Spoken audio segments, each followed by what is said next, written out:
Pagdating nga namin ng 8 AM niyan, nakaabang na yan sila lahat. At laking gulat namin, paano kompleto ba naman sila? Ginawa ba naman meeting place yung pwestuhan namin? Kahit wala kami, nag-aabang talaga sila niyan sa amin. Naliit na kasi kami ng pagdating niyan. Hinanda pa kasi namin yung kakainin nila sa araw na yan. At galing pa kami ng team building niyan. Hindi pa nga sana namin uwi niyan. Pero syempre, priorities. At ang sinasabi ko pong priorities namin, sila po yun. Hindi po pwedeng pumalya kami tuwing linggo dahil nga may mga nag-aabang sa amin ng munting anghel. Tulad na lamang nito. Tignan nyo naman, napaka-cute. Tamang antay lang yan sila kahit na amoy na nila yung dala namin pagkain. Ito nga po pala yung mga hinanda namin. Madaling-madali na kami niyan. Kasi inaiisip namin baka gutom na nga sila. At pagkatapos nung tinakalan ko na nga lahat ng plato nila at isa-isa ko na rin nilagyan ng tubig. At alam ko gutom na yan sila. Dahil alam nyo naman, kung minsan maaga pa lang nandyan na yan sa pwesto namin nag-aabang. Kaya ayan yung unang batch na pinakain ko sa kanila. At sunod-sunod ko na rin naman binigay yung mga ibang batch para talagang mabusog sila nyan. Hindi ko na nga mabilang kung nakailang takal ako sa kanila nyan. Basta ang gusto ko lang mabusog ko sila. At medyo nahirapan nga ako nyan paano kada lapag ko ng pagkain lilipat naman yung ibang aso. At itong tuta, aagawan nila. Kaya ang ginawa ko, talagang nilayo ko na lang muna siya para makakain siya ng maayos. Mabuti nga at behave sila lahat niyan. Hindi sila nagtatatahol kahit na alam na gutom na sila. Talagang focus lang sila sa pagkain niyan. At mabuti na din dahil umiinom sila.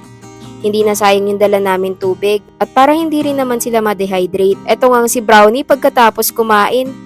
As usual, eat and run. Alam niyo po ba pagkatapos niya kumain yan, hindi ko alam kung saan na yan siya pupunta. Tulad nga po ng lagi kong sinasabi, malakas po ang kutob ko na may mga bahay pa doon sa dulo ng Talahiban. Kasi madalas doon ko rin sila nakikita galing. At doon din sila umuuwi. Siguro may nasisilungan sila doon. Pagkatapos nga niyan, kanya-kanya na silang idlip niyan. Kung saan-saan na sila umiidlip niyan, kung saan may malilim na part. At kami naman, tamang ligpit lang sa mga pinagkainan nila. At pagkatapos, pag nagutom na naman sila, bibigyan na lang namin sila ulit. Pero yung tubigan nila, sinisigurado namin na puno talaga. Para kahit anong oras na mauhaw sila, meron silang maiinom. Ang akala nga namin, nagsawa na sila sa kanin at manok niyan.